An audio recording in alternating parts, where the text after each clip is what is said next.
My battery in or not? Oh, yeah. Yeah. The question will become about once you ask them to listen to the work with your phone, it's usually like recording another resume, we got next, that next stuff thinking about, stuff that Oh yeah. I'm like, nothing else. There's that part. Huh? And there's that part.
Welcome to Poets of Union and yeah.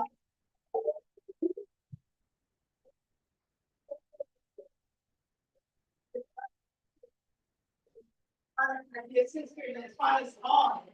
A solid support. That's right, yeah. We want to thank you. And they are actually running in. Thank you very much. And these two speakers right here and say, by way of drumming and libation, to ground themselves in the spirit of community, remembrance, and reverence for the ancestors. Those whose courage and sacrifice paid for the path are our liberation, as we honor the life words and revelatory spirit of the foundation board.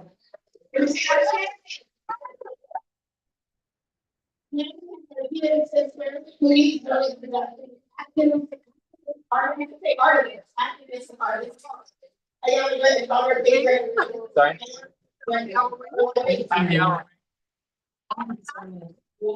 Full time, you mentioned 12. Happy hour. 4, that's 4. Yeah, the happy hour is only 4. And You want, well, you could get the full size. on the Oh, Father God, from the hand. we can feel your power. Yeah.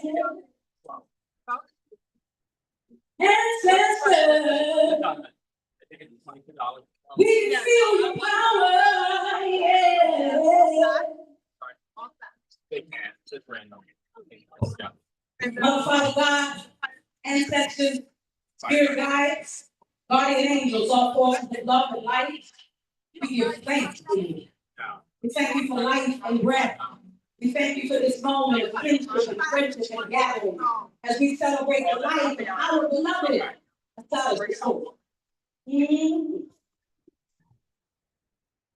For every sacrifice we made, we give thanks for a sign.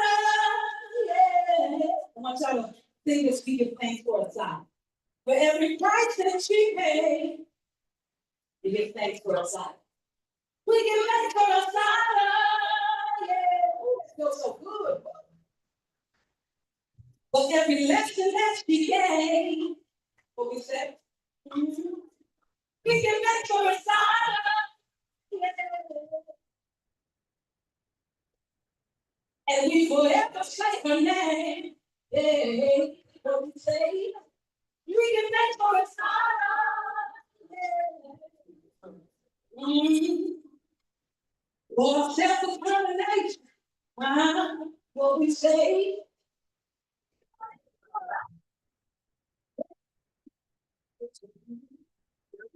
For her time spent building a nation, whoa, what we say.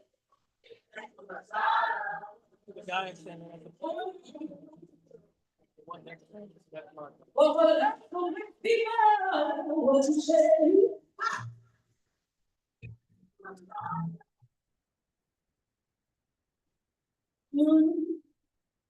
Now she's flying like an eagle. Oh, what you say? Yeah. Everybody take a deep breath in. Practice the life force ebbing and flowing and growing inside of you right here, right now. Know that the same light that lives in you is the same light that comes from the Most High. As it is above, so it is below. As we stand here in what some would call the worst of times, and what others would call the best of times. What I know for sure is that we are right on time, I said. I know we were built for this, I said. Know that we are in fact the ones we've been waiting for, I said. So we give thanks for earth, wind, fire, and water. The elements that exist within us and around us, I said. We call on you, great spirit. We call on you, great ancestors, and ask you to continue to guide us and protect us and order our steps, I said. We hold space and give thanks for the indigenous land upon which we stand. We give thanks for the Anacostans and the Piscataways, okay? We honor our ancient African ancestors, the first mothers and fathers of human civilization, okay?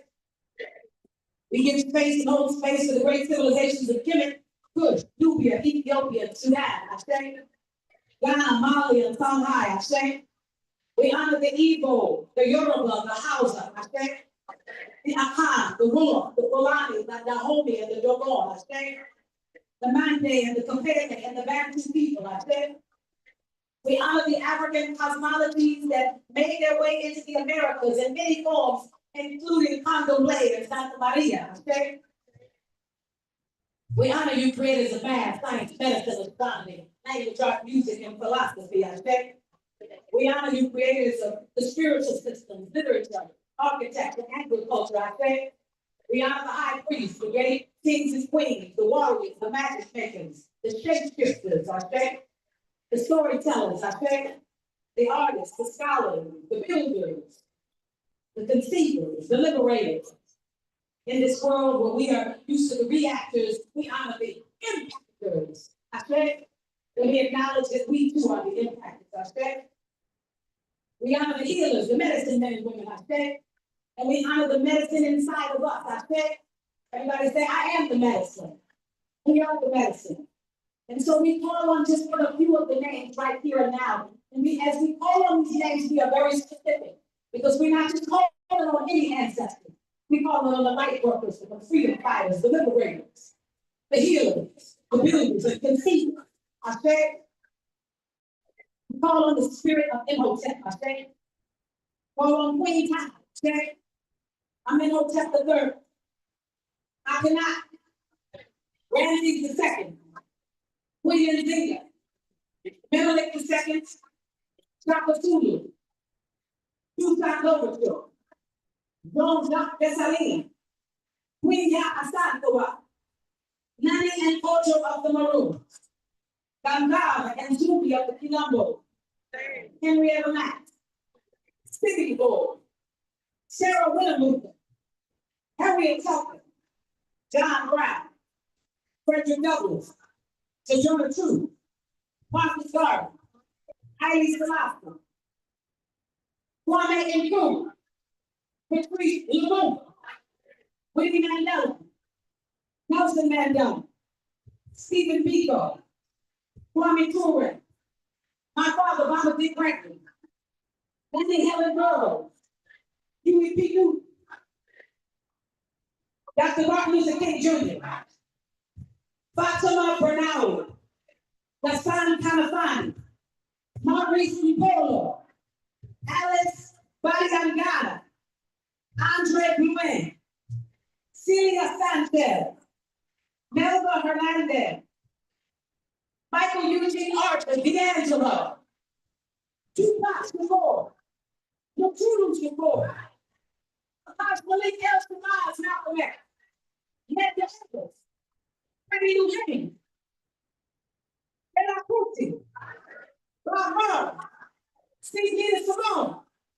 Toni Morrison. Nikki Giovanni. Fred Hampton. Sekou Odinga. Marilyn Buck. Fidel Castro. Jake Rivera. Simon Support. In the sacred spaces, we call out your name.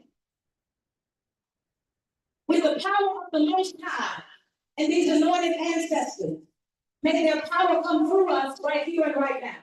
And may we know that with their power, with their courage, and their vibration, as seen through us, that we get to live out as their wildest dreams, that we get to carry out with their wisdom, with their courage, that it becomes our own, that we become fearless in these times, that we know that we are the ones that we have been waiting for, that we know with both hands outstretched to the heavens, right here and right now, you can outstretch your hands to the heavens, that our victory is certain, that our victory is certain, and we say, I said, I said, I said.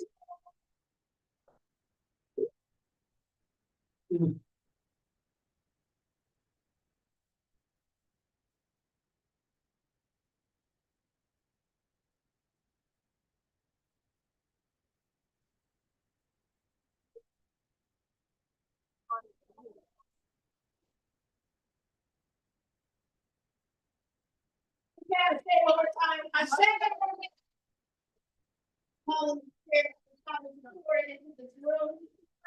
All the freedom fighters, all those that taught us how to.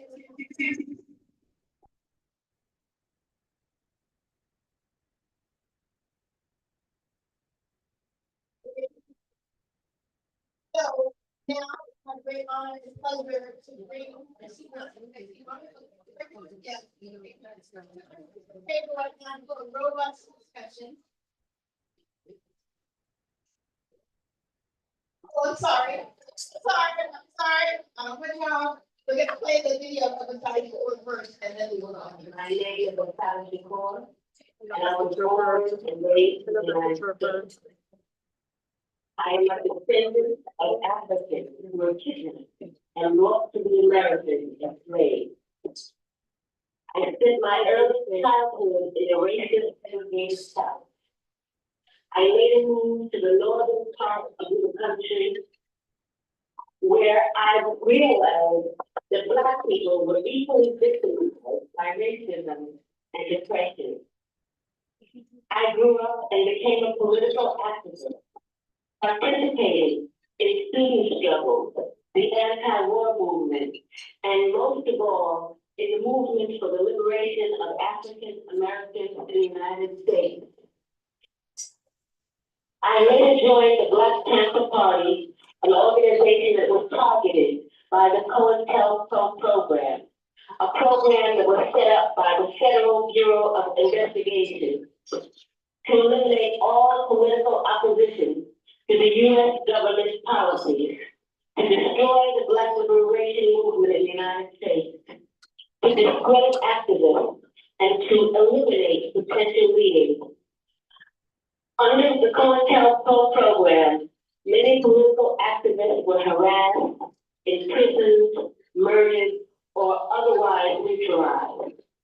As a result of being targeted by COINTELPRO, I, like many other young people, was faced with the threat of prison, underground, exile, or death.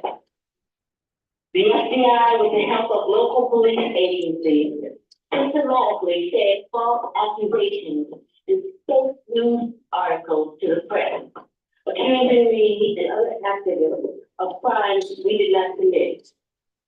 Although in my case, the charges were eventually dropped, or I was eventually acquitted, the national and local police agencies created a situation where, based on their false accusations against me, any police officer could shoot me on sight. It was not until the Freedom of Information Act was passed in the mid-70s that we began to see the scope of the United States government persecution of political activists. At this point, I think that it is important to make one thing very clear. I have advocated, and I still advocate, revolutionary changes in the structure and in the principles that govern the United States.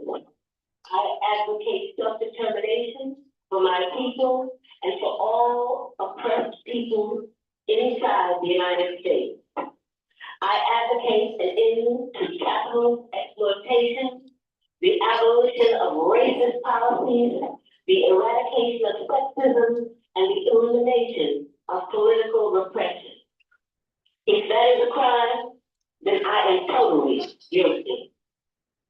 To make a long story short, I was captured in New Jersey in 1973 after being shot with both arms held in the air and then shot again from the back. I was left on the ground to die, and when I did not, I was taken to a local hospital where I was threatened, beaten, and tortured. In 1977, I was convicted in a trial that can only be described as a legal lynching. In 1979, I was able to escape with the aid of some of my fellow comrades. I saw this as a necessary step, not only because I was innocent of the charges against me, but because I knew that the racist legal systems in the United States, I would receive no justice. I was also afraid that I would be murdered in prison. I later arrived in Cuba, where I am currently living in exile as a political refugee. The New Jersey State Police and other law enforcement officials say they want to see me brought to justice. But I would like to know what they mean by justice. Is torture justice? I was kept in solitary confinement for more than 2 years, mostly in men's prison. Is that justice? My lawyers were threatened with imprisonment and imprisonment. Is that justice? I was tried by an all-white jury without even the pretext of impartiality and been sentenced to life in prison for 33 years. Is that justice? Let me emphasize that justice for me is not the issue I am addressing here. It is justice for my people that is at stake. When my people receive justice, I am sure that I will receive it too. I ask nothing for myself. I only ask you to examine the social reality of the United States, to speak out against the human rights violations that are taking place.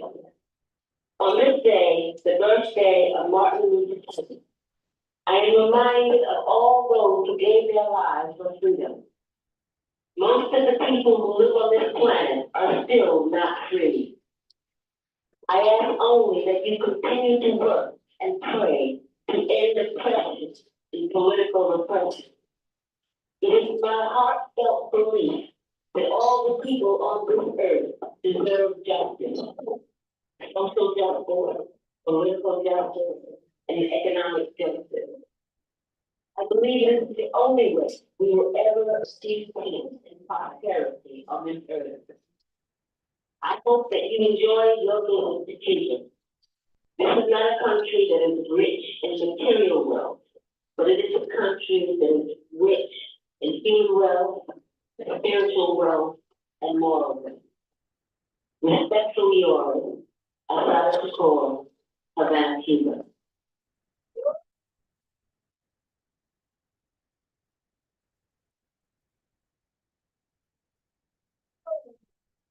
I don't know about y'all, but that filled me to hear her speak. It's now my honor to bring to the stage none other than artist, activist, founder of Busboys and Poets, and the author of a new book, A Seat at the Table, and my friend, Andy Sewell.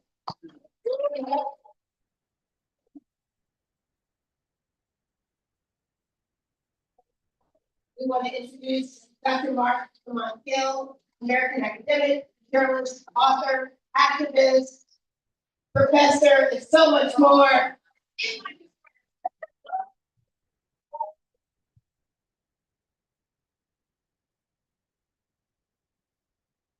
Thank you all for being here. When we decided to do this tribute to Asada Shakur, you didn't know how many people would want to come up. But you sure as hell showed up. So thank you. Thank you for being here. And I have to say, I don't know about you, but I was moved to the core when I heard Diana Gregory. What a beautiful, beautiful woman. You truly summoned those parents. Thank you so much. Thank you.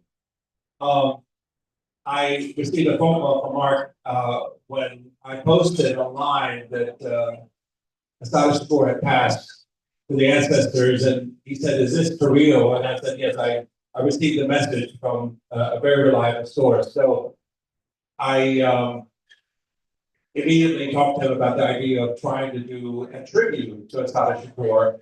And of course, I couldn't think of a better person than Marc Lamont Hill. Marc Lamont Hill is an American academic, author, activist, and media personality known for his work on race, education, and social justice. He is the host of BET News, the Griot, Al Jazeera Front, and the Coffee and Book podcast.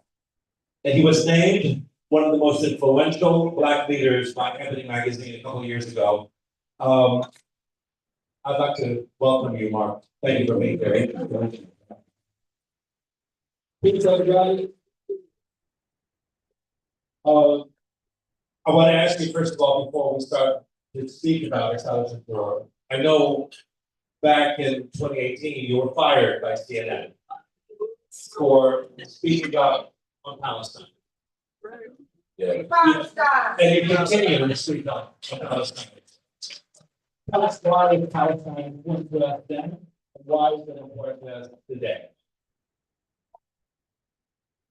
Relay.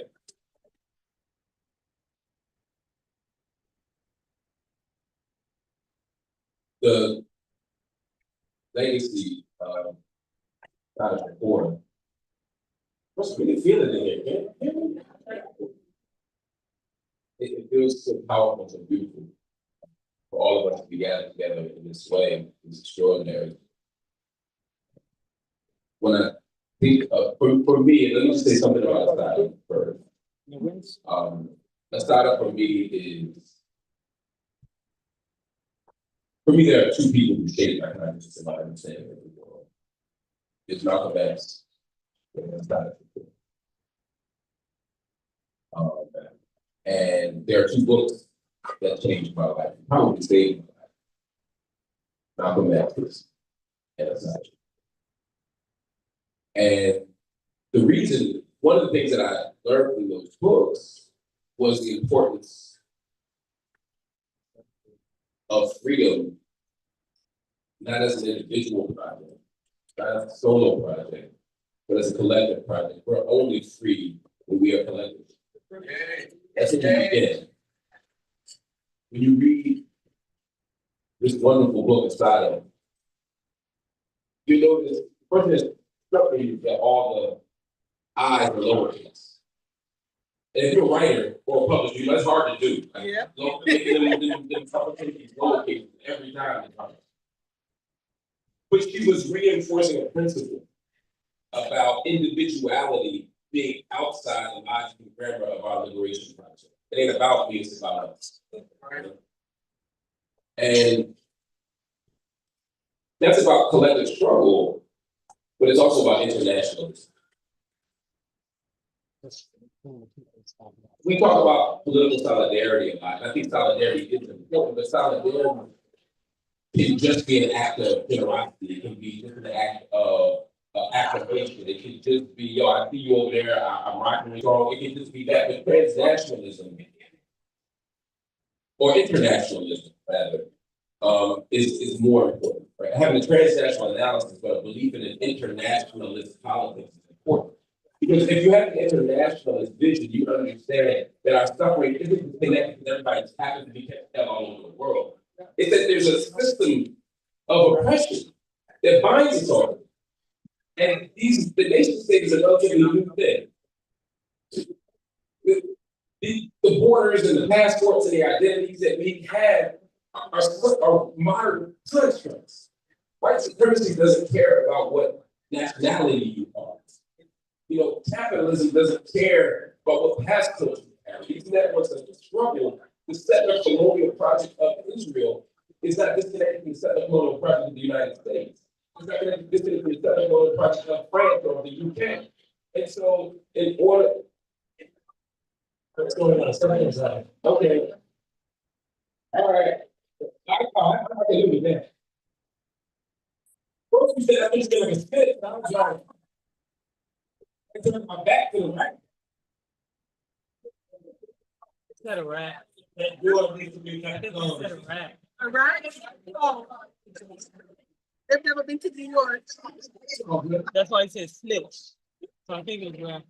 I'm not. I can't quite be sure that's what he said, but I think. But I can see the connection. Yeah.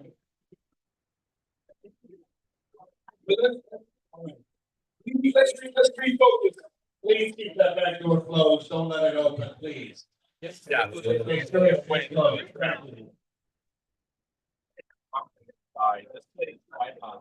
family, the idea of internationalism is important.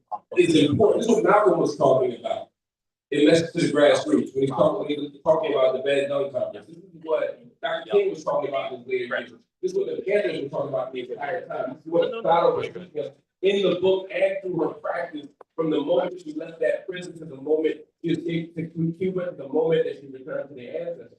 And that is that we have to have a connected international struggle. And any revolutionary vision we have, any revolutionary imagination that we nurture and conjure can't be rooted in the United States only. It has to be rooted in international interconnected vision of the country. That's the guy. That's the guy. I stand up for Gaza because it's the right thing to do. I stand up for Palestine because it's the right thing to do. But it's also not a hookup to Palestinians. It's also an understanding that Palestinian liberation is bound up in our liberation, but also their repression, and you gotta hear this part too, y'all. Their repression is tied to our complicity. Let's not pass us too hard on the back for fighting for Palestine with our tax dollars and the elected officials that we choose. People in this room voted for both sides of the aisle that supplied weapons, money, and diplomatic cover to Israel for over 100 years of apartheid. So it's our duty. It's our moral responsibility. It's our political duty. But it's also the only way we ever gonna get free. And that's what I stand with Palestine. Free Palestine. Free Palestine. Free, free Palestine! Free, free Palestine! Free, free Palestine! Free, free Palestine! Free, free Palestine! Free, free Palestine!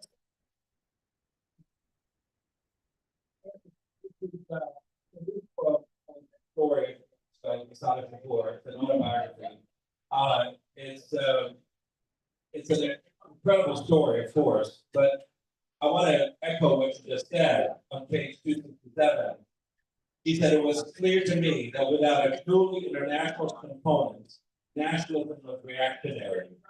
There was nothing revolutionary about nationalism by itself. Hitler and Mussolini were nationalists.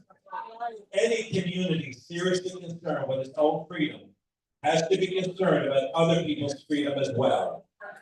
The victory of oppressed people anywhere is in the world is a victory for Black people.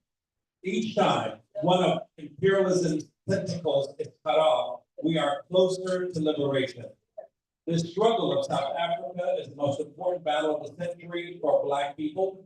The defeat of apartheid in South Africa will bring Africans all over the planet closer to liberation. Imperialism is an international system of exploitation, and we as revolutionaries need to be internationalists to defeat it.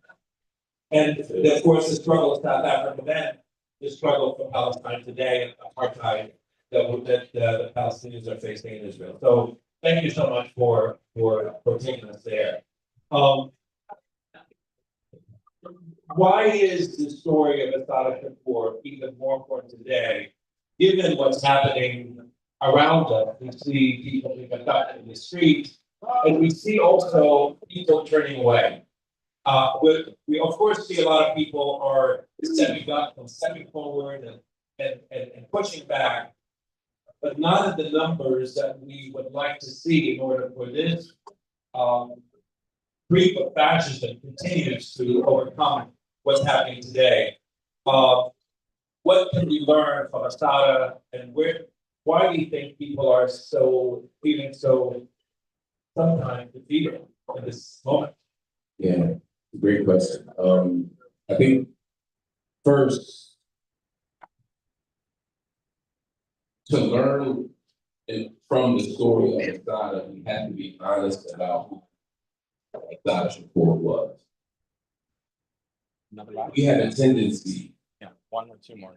in the West, and especially in the United States, 404. to reshape and reimagine people in the image and likeness of our interests, our fears. And sometimes our wild aspirations. Sometimes I wonder if I would be something he wasn't.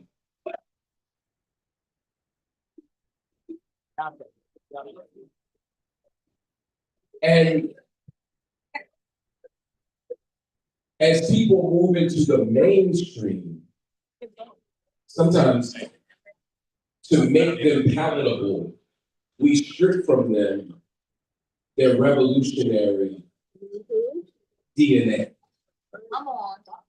We don't want to remember Martin King as a person who had a sermon in his pocket the Sunday before he passed away on April 4th, 1968, why America may go to hell. They want to remember the King of 63. And even the dream was a radical reimagination of American capitalism and a refutation of American capitalism. It was a call not for a dream, but for a purpose. The whole point was America, he had a dream that America would one day fulfill its broken promises. But we don't want to remember that king. The king who was virtually shut out of the mainstream by 68. The king that couldn't get a speech at Morehouse College because they said he was a bad influence on young people. They said he was jail time. We don't want that king. We rummage through history and we dust people off and we take away stuff that we don't like and we stand them up and we turn these radical political minds and bodies into multicultural liberal action. We take Malcolm. And now he's suddenly somebody who bad Muslim, went to Mecca, saw some white people, became a good Muslim. And we ignore his critique of white supremacy, his critique of capitalism. We remember you can hoodwink, bamboozle, which is a freestyle from Denzel, love Denzel. But we ignore the letter he wrote in September of 1964 on Zionist logic. And I'm watching as the world resurrects Assata, because I was so happy during the Ferguson uprisings and during the Black Lives Matter movement and the George Floyd uprising, when America was coming to terms having its racial reckoning. Whatever that meant. Then we started to resurrect Baldwin. Baldwin made an internet resurrection. Assata was being championed in the streets and we were saying her name and we were repeating her chants. But I watched slowly her message get stripped away. Assata was rooted in anti-capitalist practice. Assata wasn't trying to massage capitalism. She wasn't trying to rebuild capitalism. She wasn't trying to play with capitalism. She wasn't trying to lean forward. She was saying that the capitalist system is inherently dehumanized and that no liberation project can prevail, that no type of human existence can thrive and sustain itself if we live in a world that is organized around the logic of a class-dependent state. We cannot have a capitalist society, but we try to push that part aside. I'm watching when she, after she passed away, people claiming her as a feminist. Now, to be clear, there is no radical vision of abolition, of anti-capitalism, of human prosperity that doesn't have a vision, a feminist vision underneath that. Any liberation, there is no principled struggle that isn't anchored in feminism. I want to be clear about that. But when they call her feminist, that's not what they're trying to do. They're trying to co-opt her into liberal feminism and neoliberal feminism that suggests that the women's liberation is bound up in having access to capital and having it all and being Sheryl Sandberg or Hillary Clinton rather than Harriet Tubman or Angela Davis. So I'm watching it. So I say all that to say, her story is valuable, but we gotta look for the real side. Not the one that's gonna pop up on Lifetime or BET or some other network or Tyler Perry's version in 5 years. I know, right? I just hope you don't play this time. That's all I'm saying. Yeah. Right. Assata reminds us of what principled struggle looks like. Assata reminds us of what collective liberation looks like. I was so happy, and every time I see my dear sister, we gotta go meet for coffee. So every time I see her, I end up crying because she does these wonderful intros that she evokes the ancestors, and when we say the name Sekou Odinga, who was my mentor, my elder, we can't talk about Estados Shakur without talking about Sekou Odinga and the Black Liberation Army and the Lebanon Underground and every other person who liberated her. We can't celebrate her escape to Cuba and ignore the fact that Sekou Odinga broke into that prison, walked her out by her hand, and sat in her place for 30 years. That is what revolutionary love looks like. That's what revolutionary sacrifice looks like. That's what revolutionary struggle looks like. That's the lesson. That's the lesson. What are we willing to sacrifice for this? We ain't even give up for this. Who are we willing to struggle for? That to me is the lesson. It's the lowercase I. You know what I'm saying? Y'all with me? It's the lowercase I. The lowercase I is what? Sekou was able, and others were able to help liberate her. Other names we don't say. I say his name because he came home and we talk about it. May he rest in peace. When I see or hear the story of Sada, I'm reminded as African people, we didn't do anything. They locked her in a men's prison. They caged her. And yet Takuya was born, her beloved daughter. They allowed nothing for her. And yet she and Kamau were able to produce life in a death camp. They were able to produce love and possibility in a world that tries to strip you of all humanity. They made something out of nothing. That's what it means to be Black in America. She's a reminder of that, of us. She's a reminder, Sana Story is a reminder of the radical, can I still for a second, of the radical imagination. I told my wife I don't need glasses, so this didn't happen. Somebody watch the screen, no?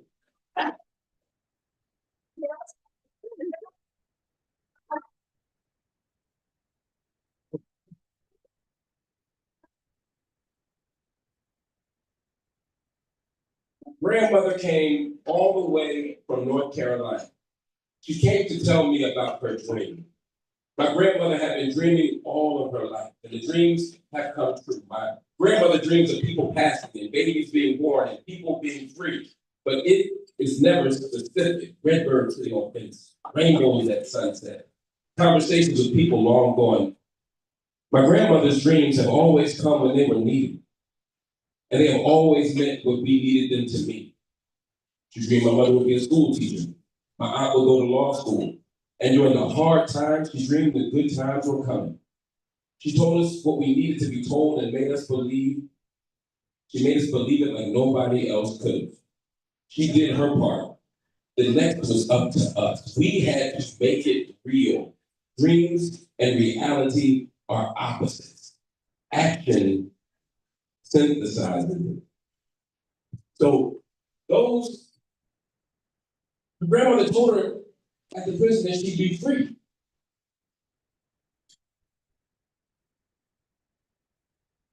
We'll return to her freedom, but Asada is a reminder of what happens when we dream the most radical and ambitious freedom dreams possible. There was, the evidence is against us. The evidence is always against our liberation. The evidence was against the end of slavery in the United States. The evidence was against marriage equality. The evidence was against against abolition. The evidence was against all the things that we dream of. And yet our ancestors dreamed those dreams anyway. And sometimes our grandmamas and great grandmothers dreamed of forms of liberation that they would never experience. Can you imagine dreaming of liberation that you would not see, but you still fight and sacrifice and bleed and cry and pray and bleed and cry and pray and die for a freedom that your children or your children's children might one day appreciate? That is what it means to be Black and engaging in a radical imagination. But dreaming ain't enough. She said it's the action that sets us up. We can't just dream of freedom. We gotta struggle together. We gotta organize together. We gotta build together. A side of story is a reminder that if we dream the dream, it is possible. And then the action comes, and then suddenly the impossible becomes possible, and the possible becomes inevitable. But only through our struggle. And that's why I love the beauty of this book. Because it's also a reminder of the power of the children. If you remember the book, if y'all haven't read it, please read it. Her daughter, born in that prison, visiting her mom. And she thinks her mom can leave and just don't want to. Say, Mom, you can leave if you wanted to, but you don't want to. And she's pushing against the bars, and pushing, and her little body tucks out and falls. That's when she said, I knew it was time to be free. If you read with me and Abu Jamal, my dear brothers, a lot of that phone, when he talked about his grandchildren, or he talked about what it meant for his babies to be in that prison and push against that prison wall, and to also realize at some point that they couldn't get out. The children are a reminder of what we're sacrificing for, of why we're willing to put our lives on, why we're willing to engage in that ethic of risk, and how we're willing to for the world that is not yet. And so, the last thing I say,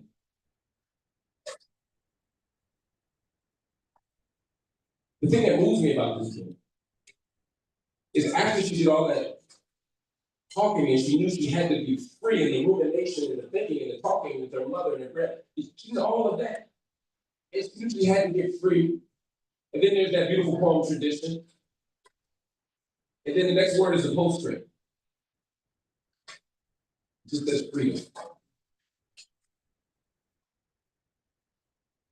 It just says freedom. It's now 1984 and she's in Cuba. She's in the Palenque. She's in the maroon camp.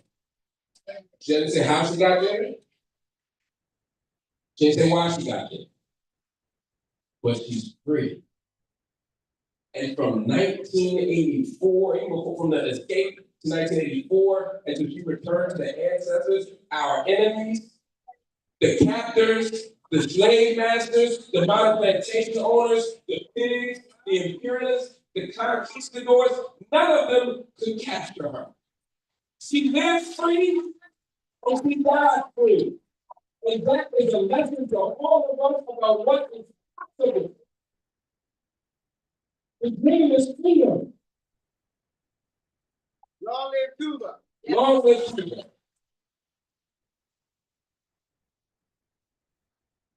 And so, I read this book every year. This is the first time I read it. And her story doesn't stop in this book. When we think about Estada's work after that, her letter to the Pope, which we got to hear, her work with Black August, helping another group of radical activists, and organizers, and cultural workers to understand freedom. That beautiful song by Common happens, a song for Asada happens because they're in there, right? People like Matulu, M1, Dead Prez, Reed Hampton. We can name so many folk. Monifa Bandele, Lumumba Bandele, Malcolm X Grassroots Movement. A whole cadre of brilliant, amazing, wonderful people learned at her feet because she understood that it wasn't enough for her to just get free, but that it was important for her to ensure that the next generation enjoyed levels of freedom that she couldn't experience, but that would lead to our collective liberation.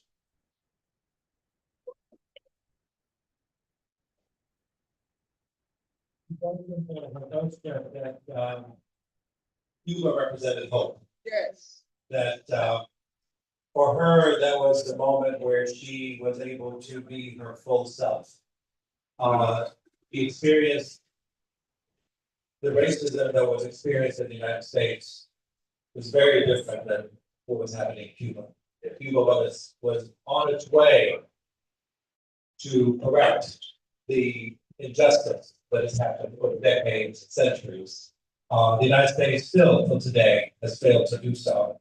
Can you talk a little bit about what does Cuba mean to us here in the United States, and particularly in Black America?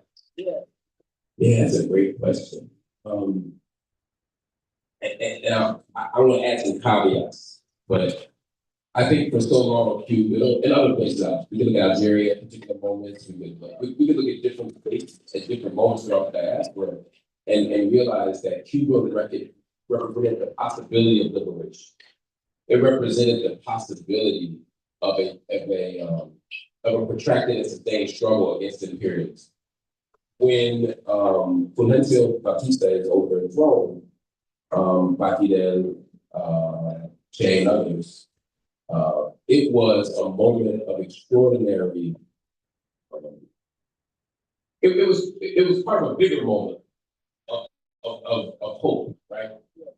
When we talk about Cuba in particular, it was the idea that said the imperialists could be defeated, that the West could be defeated, and that it was not enough to be bigger. It wasn't enough to have the most weapons. It wasn't enough to have the most money. And even in The Godfather 2, there's a moment where Michael is driving behind the rock, and they're in Cuba. And that night when he broke my heart, that night was the night of the Cuban Revolution. And he says, he was sort of saying that these people are risking it all with very little. And he said, what does that make you think? He said, it makes me think they can win. And so the Cuban Revolution is the possibility of David defeating Goliath. It's that possibility of victory, but not just momentary victory, but sustained victory. My favorite Vencedemos. I feel like doing the same thing. Vencedemos is not just a moment, it's the slogan of the Cuban Revolution. That's the victory always. The revolution was an ongoing project. It's not perfect, but it's perfected. It's ongoing struggle, ongoing remaking, ongoing reshaping, ongoing practice to figure out how we can be more democratic, how we can be more safe, how we can be more humane. The Cuban Revolution represented a possibility, and the fact that they would receive Assad and protect Assad and refuse to extradite Assad, despite the fact that the United States was exactly extraordinary pressure on them. Remember, this is 1984, so you're also about to enter the special period. You're about to enter that moment in Cuba after the fall of the Soviet Union, when Cuba doesn't have the kind of resources or support of an empire, a hegemon. And so Cuba's doing this at great risk and great gas, and they continue to protect us. Now, I don't want to romanticize Cuba. I spent a decent amount of time talking to Afro-Cubans who talk about anti-Blackness, who talk about racism, who talk about different things that we have to be honest about. And it doesn't make you a conservative because you have a critique. But we also don't want to hold Cuba to a standard that the United States hasn't been able to meet with a 300-year head start. You know what I'm saying? So Cuba's a work in progress. You're right, he's not. Yeah. Well, let's have, we can have that dialogue. I don't want to shut you down.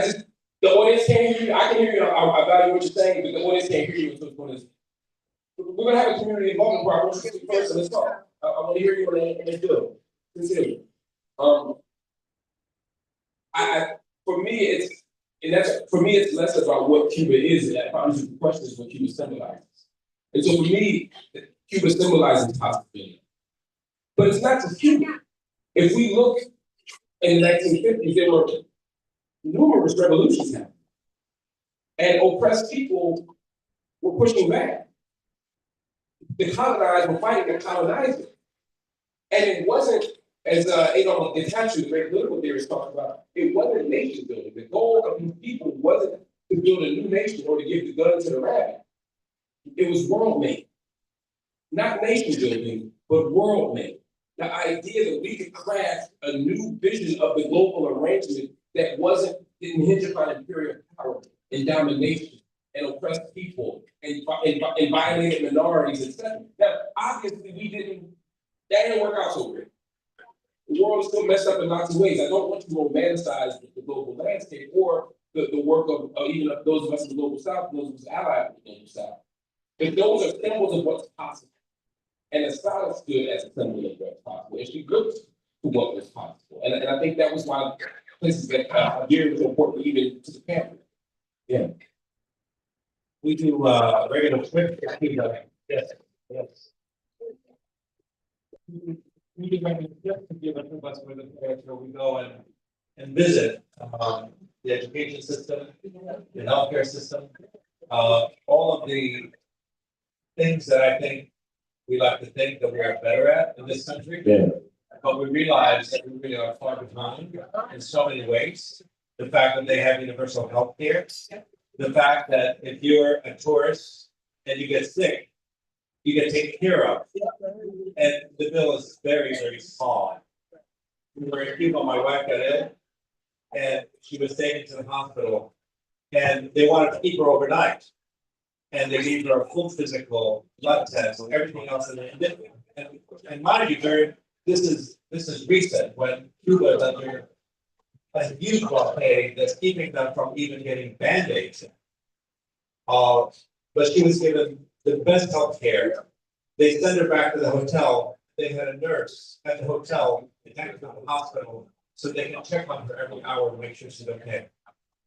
Imagine that. The entire bill was $140. $140 will be paid. And this is the kind of, I think, things that we as Americans believe is impossible.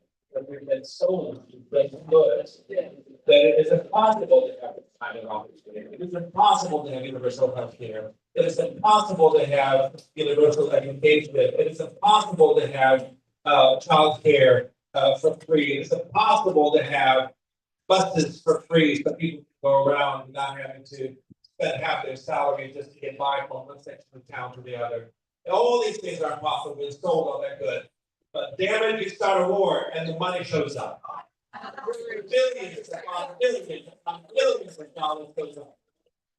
And that's the part that always baffles me. How is it that we've been sold this bill of goods that we keep believing over and over and over again? These lies that we're told that we cannot do this. And we have to really become a little bit more aggressive in our approach to our government to say, yes, we can, instead of continuing to buy the bullshit, frankly, that we are constantly selling.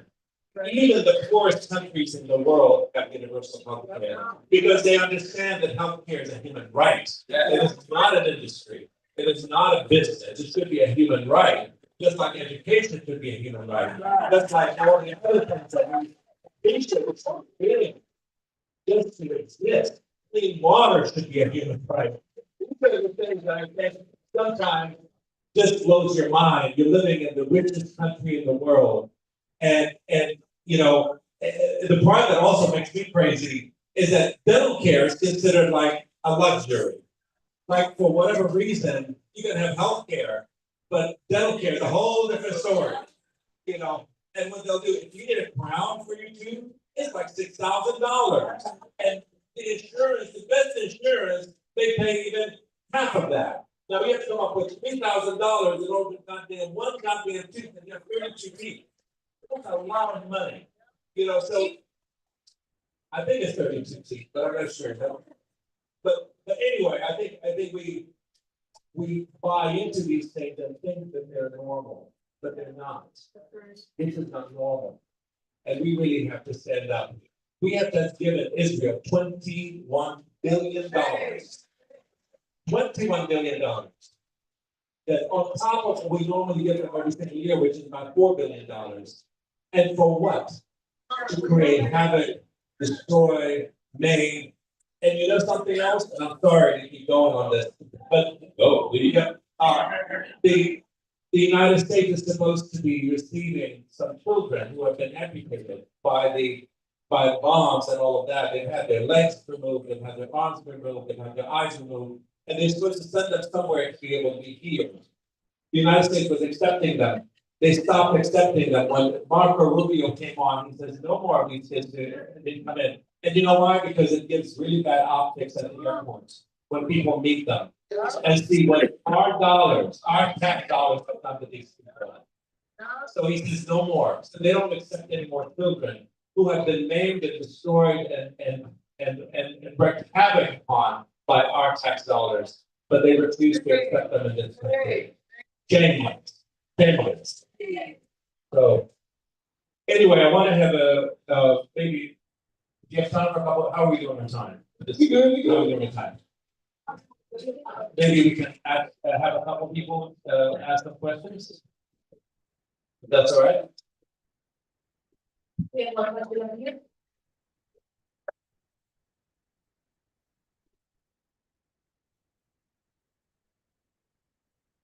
Over, thank you everybody who's here, thank you for taking my comment, I wasn't trying to go to the chapter or anything. And so I'm ready to book, I've read a lot of books. And I do believe that battle for liberation of people. And again, this is against the structure that we but the reason why I interject with you because from Cuba, you know, I struggle with her because she's for the freedom of people. But she lives in a communist country. I have family members who got it, who passed away and those who are alive, who are home to my grandparents, and I'm sure. And so I encourage people to really learn the history. The revolution started out for liberation, to free the people, but that's not how it comes about.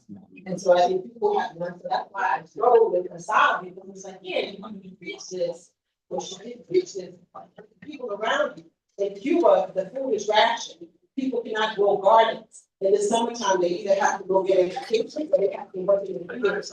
And those are real things that happen in Cuba. All right, so let's be careful not to trade in falsities, just to make sure. I think it's important to travel to Cuba and learn for yourselves what Cuba is all about. And like Marc mentioned, Cuba is hardly perfect.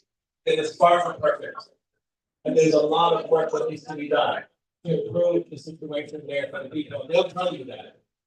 But we need to be able to be a little bit more minded about this. Someone else faster than they were saying, we got the communist word, like, please, find it place. This is a capitalist country. And when I think about the victims, like Malcolm touched the victims of American democracy, if you look at the victims of American capitalism, Western capitalism, we see far more inequality and injustice. I mean, this country is organized in our racial capitalism. And as a result, we end up with slavery. We end up with millions of people incarcerated. We end up with land stolen and extracted. We end up with these huge gaps between those who have and those who don't that can't be resolved. It's not just that we're taking it or we're going to get to the capitalism that these types of antagonisms and these types of contradictions. I agree with this decision. You know, Cuba is not perfect, and I don't want to say it's not perfect. There are fundamental challenges to the social right? I agree. I'm not a scholar of Cuba, so I don't want to overstate this. But what I will say is, based on everything I've read, everything I've seen, everyone I know who's been to a great deal of time there. You don't have to be a scholar of Cuba to find out the truth. For sure, I'm saying that people who know more than me, and in the world of podcasts, every black man on a microphone thinks they're an expert, and I don't want to be that person. So I don't know enough about Cuba to passionately defend this argument, but what I do know is that some of the things that we see as collective shortcomings are only shortcomings when we think about it through the lens of American capitalism, which brings particular accumulating much stuff as I plan for myself with no restriction and with no eye toward what someone else may want or need. And so when we took that time to say, I think some of the particular valid, but I think we also have to be honest about what lens we're looking for. That's not at my sister over there, in general, about how we critique Cuba or any place else. We have time maybe for two more comments or questions, please. I don't know where they if you want to take it. All right, yeah.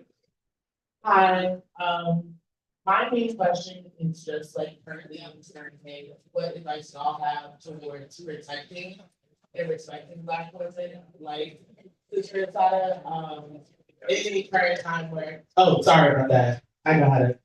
Okay. Did you ask that Not question? that. Huh? Did you ask that question again? Yeah, I can do it.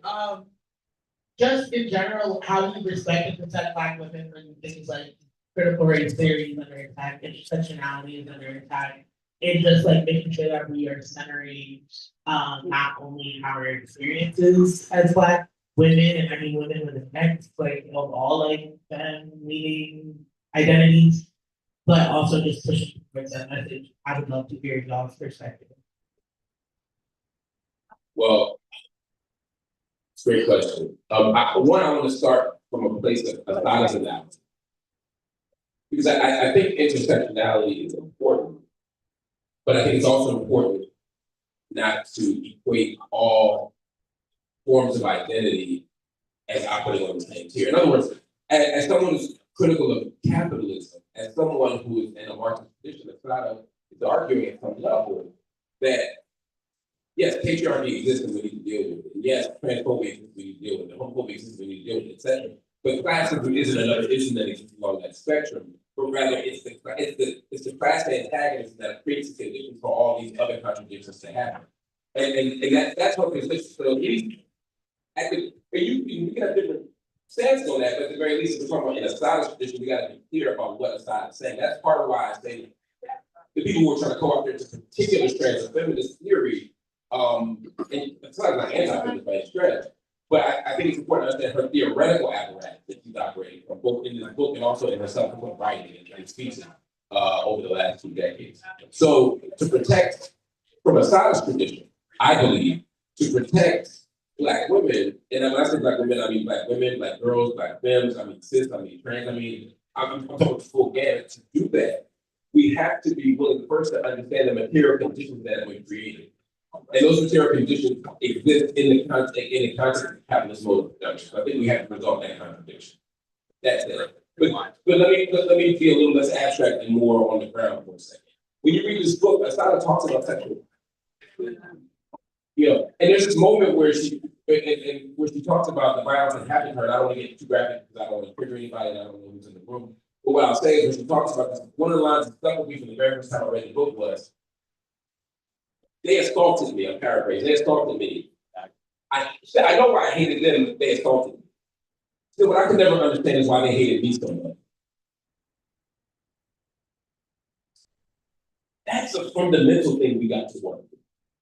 In our movements, in our organizing, in our families, in our communities. How do we get at misogyny? How do we get at patriarchy? How do we get at sexism? How do we get at the systems and structures that dehumanize women? How do we get at rape culture? How do we navigate this stuff? Right. I think that protecting Black women begins with having the critique or the recognition that we're doing it. Perhaps we shouldn't be so nostalgic for the good old days. All right. Because in the same way that Trump's America was rated again as a false narrative, the idea that the Black family in the 50s and 60s was perfect. Come on. Come on. Say that to the victims of domestic abuse, say that to the victims of sexual violence, say that to the victims. All these things are happening. I'm not saying that everything is harmful. I'm saying that we have to be honest about who we are, what we're not, and where we need to be. Black people are not pathological. Black people are not any different than anybody else who comes up in this wicked country. But what we have to do is unlearn some of the things that we learned in this space. And we have to unlearn some of the practices and traditions that precede this space. I think we gotta be honest about that. I think we have to, in the context of movements, we have to prioritize women leadership. I think we have to prioritize women voices. I think that our political education, I mean, when you read Asada's Bible, you read Angela Davis's Bible, you read Lane Bradley, Black women have been writing and thinking and talking and telling us about our movements for decades. For as long as it's been a movement, there's been a Black woman saying, look, you're harming me. But it hasn't stopped Black women from standing with us. Right? And so, but at some point we can't keep saying, y'all, Come on now. Talk about we have to reimagine what's possible for how we engage one another so that we can move to that ethic of love and cooperation and healing and growth. And I'm not sure that we're there because I'm not sure we're doing the political education necessary to get us there. You can't read, Mark. They're illiterate. And maybe, One more question in the back here. okay. If we could, so go ahead. Yeah, all right, can we do this? Who had their hand up? This video review. Okay. Can we get two more? I promise I'll answer fast. We'll do a lightning round. 3 questions, maybe do 3 questions and then we'll do the lightning round. Yeah. Three questions. We keep waiting for us to take them. I feel bad. I'll try to be quick with it. It's gonna be a loaded question, but I just want to hear your thoughts about it. How do you think we, as academics and Black revolutionaries, how do you think we can bring our politics and these conversations and these spaces into Black popular culture? Because I feel like there's a disconnect right now between like what's going on here and the conversations that are being had amongst the rest. I don't want to say the rest. Yeah, I don't want to say the rest. But you know, The unwashed masses. God forbid, right? But you can't say that. Can't say that. But just I would like to see this. I would like to see most Black people in spaces like this. I would like to see this be our how we organize the norm. Exactly. I would not like this to be separate spaces. I want this to be how we organize. So, do you have any ideas or just what do you think about that? Basically? All right, that's one. Let's go to the next 2, but make it please short so we can get going, because we have a full program of other people to speak as well. Yeah, Weber, back here, there's Mark, and then I'll come to you, brother.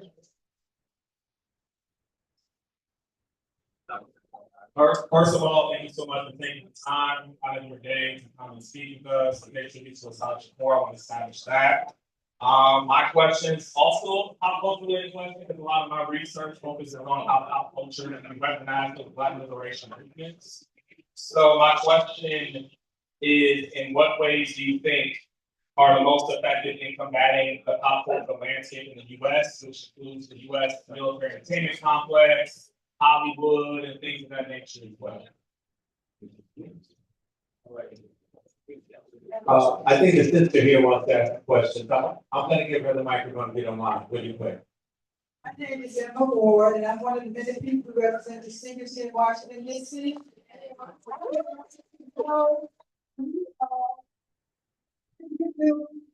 To help us teach children, we are not allowed to teach Black history in the school system anymore. There's no way I can take that book to school without being fired. So what I'd like to know from you all is how can we educate our children, because they don't know Black history. I think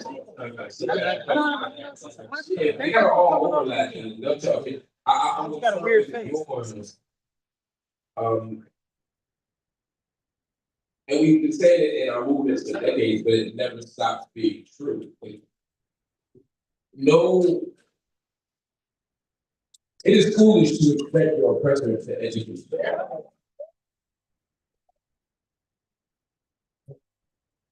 No people are gotten free in the educational institutions of their own persons. I mean, it would be foolish. Yes. And so I think I agree that it's hard and possible to do that in mainstream schooling. That's why we create other institutions. That's right. That's why we create institutions. That's why we have bookstores. Right. That's why we have hospitals and homes. In Philadelphia, I opened up the boundaries for the same reason. You got to take hope for on the other side.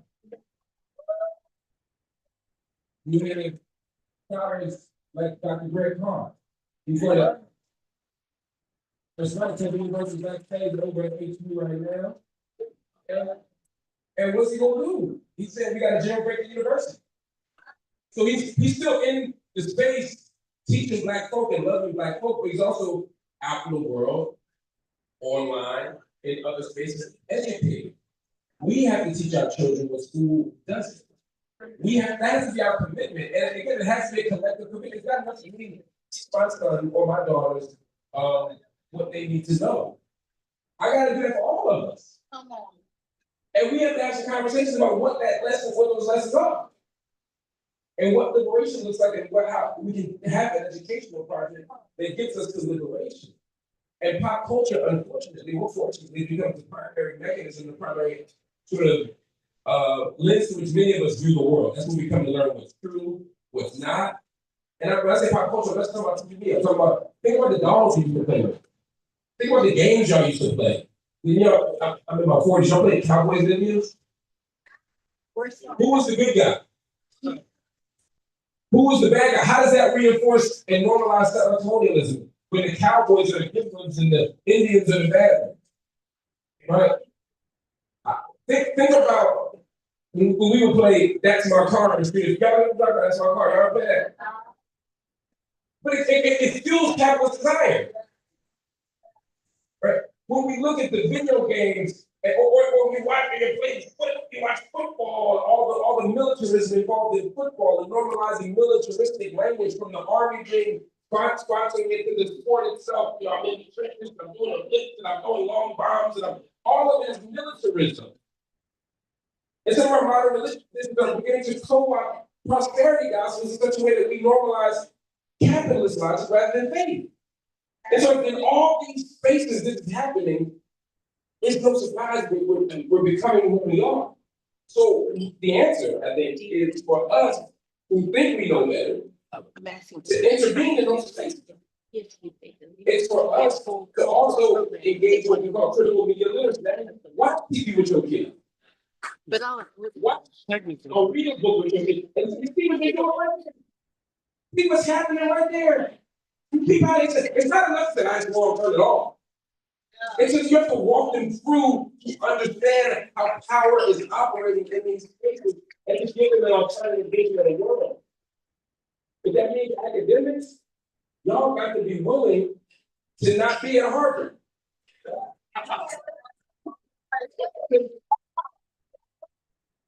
You know, on these campuses, and I meet people that want to teach at the Ivies, I meet people that want to work at Goldman Sachs, the investment bank. Everybody wants to go to heaven, nobody will die. If you want to be free, you gotta make a sacrifice. That's right.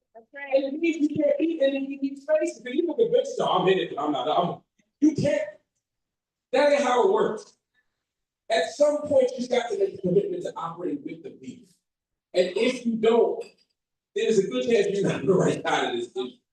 And so that means figuring out what those spaces are, what they look like, and actually fighting for them. We have one last question. Andy, we have one last question. I was instructed by your team, and then we gotta move on to the rest of the program. Hey, yo, peace. Thank you for coming down and speaking with us. As far as the 30th anniversary of the Million Man March happening in you. My question is going to be brief. So Robert Walters and Pan-Africanism in the diaspora state that any kind of communalism will be a way that Black people can interact with each other in such a way that we support ourselves and our needs in order to move ourselves forward and then interact capitalistically with the environment. I don't know if you're familiar with it, but you did mention Palenque, which is a type of rural economy. In what way do you see African people or Black people implementing systems of self-support in order to empower their community and then also empower their position within the greater society? What would be some underground, fundamental, actual ways, actual strategies that people of color, African people, can implement to improve their lives, their family lives, community lives, so on and so forth? I spend a lot of time thinking about abolition. And part of the question of abolition and the practice of abolition, you know, this idea of creating a world without policing and prison and things. To get to abolition, you have to begin with a question of, again, through the radical imagination, what would the world look like if all of your needs were met? I mean, y'all just think about that, not maybe right now, or maybe now, but maybe also on the way home or tomorrow when you're writing and thinking. What would the world look like if all of our needs were met? Not once, but if all of our needs were met. So part of, to answer your question, what I think about through the lens of abolition, but also through these other things, is how to construct networks of interconnectivity that allow us to meet each other's needs. Mm-hmm. So at a moment where there's gross food insecurity, what would it look like for us to build community gardens? What would it mean for us to have co-ops where workers share in the profit? What would it mean to create institutions so that we can feed each other and not wait for the state to feed us? My mother was born in Farmville, Virginia, 1939. And after Brown v. Board of Education, they closed Logan High School. They said we would rather not have school than to integrate. So many of my uncles didn't get to finish high school, they didn't get to go to school because they thought it was out of school. Like people had private co-ops and they educated their children. Now, as evil an act as that is, to shut children out of education, what would it mean for us to create educational costs? Not to get other people out, but for us to educate ourselves. But I'll give you one more tip. We know what works when it comes to decarceration, right? And excarceration. If you want to shut down the prison, there's two ways to do it. Some are structural, but there's also this thing: how do we stop feeding the prison? Right? The biggest prison choice, the reason there are prisons is because we live in a society that needs to exploit and extract black labor. Let me be clear about that. It's not a behavior way out of the carceral state. What I am saying is, we know the people are less likely to drop out and less likely to get incarcerated if they have mentors, big brother programs, and education, and arts programs, and music programs. What would it mean for us to invest in those things for the purpose of keeping our children out of the carceral, out of the reach of the carceral state? These are things that we can do. We can build institutions. We know that conflict resolution, violence interruption works. So instead of having to call the police, who aren't trained to de-escalate, what would it mean for us to call our own social worker, our own therapists into this space, who are trained to resolve? How do we do that? Well, we have to organize. In this room, there are enough people to do that. In this room right now, there are enough people that can go and read these kids in elementary school. Enough people who can do violence interruption. Enough people who can do conflict resolution. We have the talent. We have the resources. The problem is we keep being taught uppercase I. Let's return to the lowercase I. Forget Descartes, forget I think therefore I am, target to a hero someone, and think the Ubuntu. I am because we are. That's how we do it.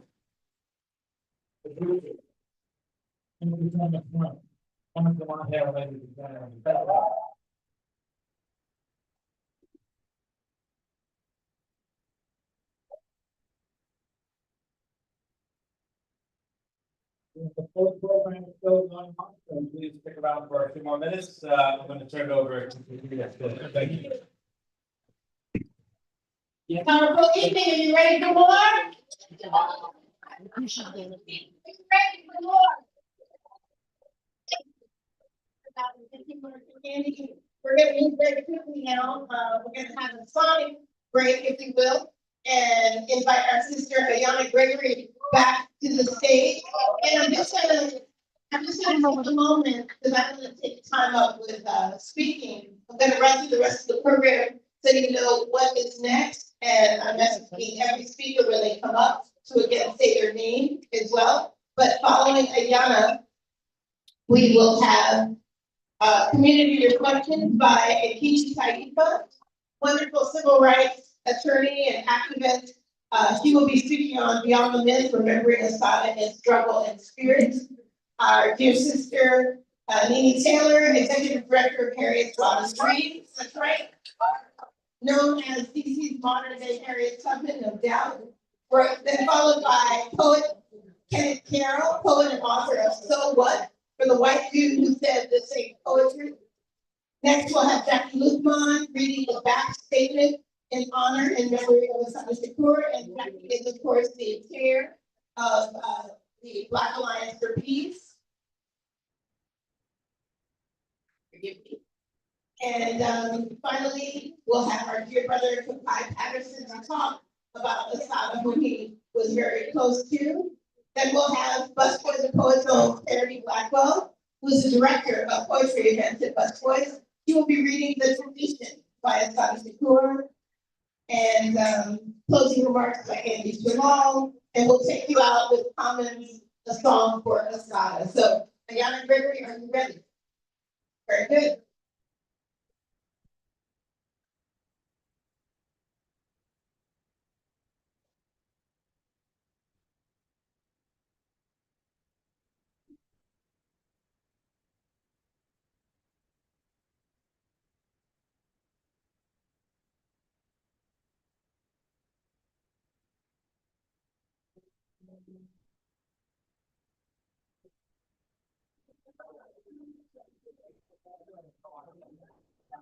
I got this song dedicated to the father. Did I sing it for you? It's a song originally by India Ari. She wrote the CD Wonder called Wonderful. And I adjusted some of the words for our dear Queen Mother, Sarah Olubala.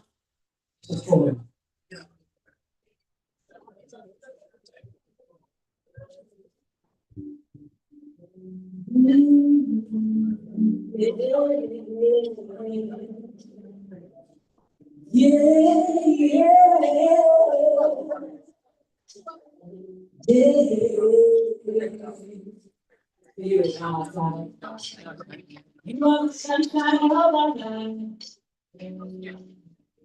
We mother of our time. Spirit's warrior divine. Force of nature by design. You took us to a higher ground. You lived your life so fearlessly. Lately we've been thinking about you. You take your life with a unity. You inspire me. But you took the truth and compromise. Cause of you we feel a new day rising. You are everything we hope to be. Yeah. You have touched my soul. I want you to know you are our hero. You have so much more. Good plain and simple. You are wonderful. Black liberation was your life. You set the clock to freedom shine. You put your light right on the night. Brave heart and brilliant mind. You dedicated all your time. Yeah. Faith you and kind. We thank you for your sacrifice. Us to love, to rise. You inspire me. Today we feel the power of your story. So mama, take your wings, my home glory. You are everything we hope to be. Yeah. Hey. You have touched my soul. I want you to know you are a hero. You got so much soul. Put it plain and simple. You are wonderful. I want to feel your energy. Everybody repeat after me. Say wonderful, wonderful, powerful, powerful, spiritual, spiritual, beautiful, beautiful, phenomenal, phenomenal, phenomenal, phenomenal. You are, you are, you are, you are powerful, powerful, spiritual, spiritual, wonderful, wonderful, beautiful, beautiful, phenomenal, phenomenal, phenomenal, phenomenal. Father, everybody say organizer, organizer, freedom fighter, fighter, change maker, liberator, liberator, queen mother, like no other, trailblazer, translator, master teacher, community leader, nation builder, mighty builder, truth teller, protector, manifestor, God connector, transformer, survivor, lion hider, nature, co-creator, spirit, we can feel it. Asada, we thank you. We thank you forever.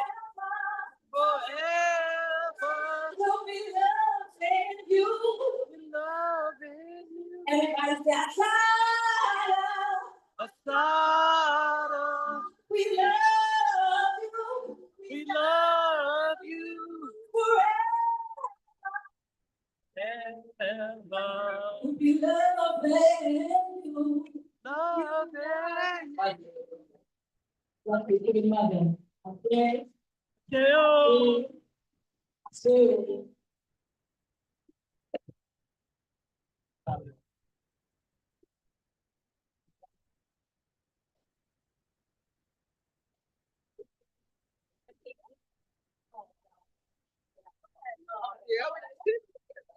Like it's too big.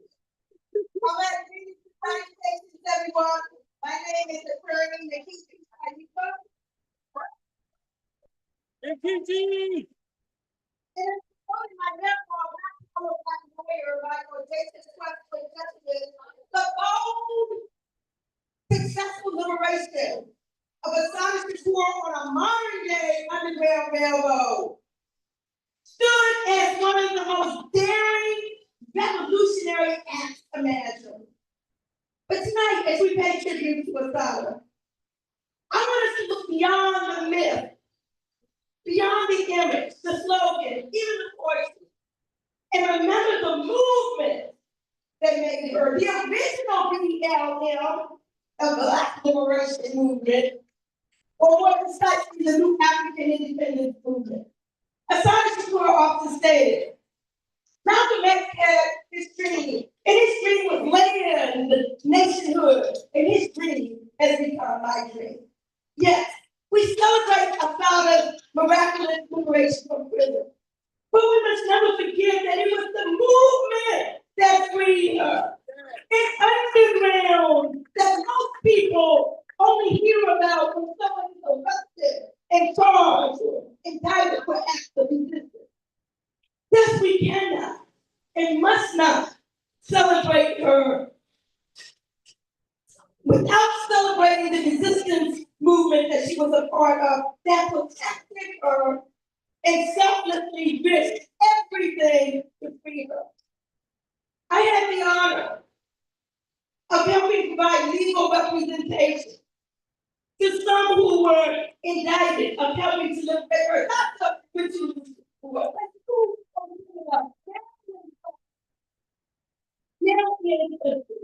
as well as her co-defendants, Sumiata Okoli.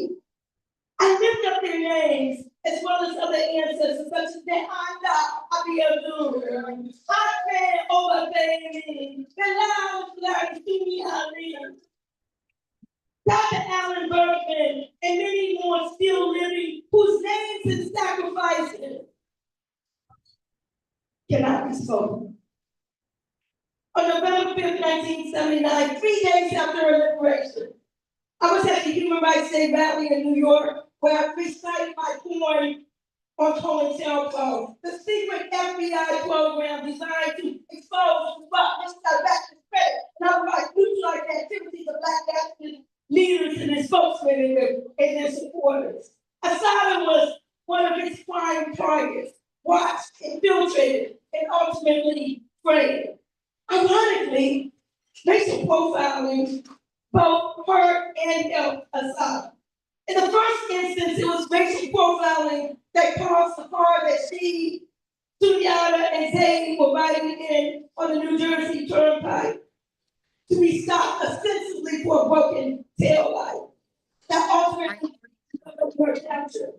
But in the end, racial profiling backfired because the authorities were hunting for an escape vehicle driven by Black men, never imagining that white women were at the wheel with Asada and her comrades in the back. Thankfully, Asada found sanctuary in Cuba. But we must guard against America trying to sanitize and rewrite her legacy. She was a freedom fighter, part of a liberation movement, fighting not for integration, but for self-determination and independence. But to truly honor her, we must fight for those still in prison.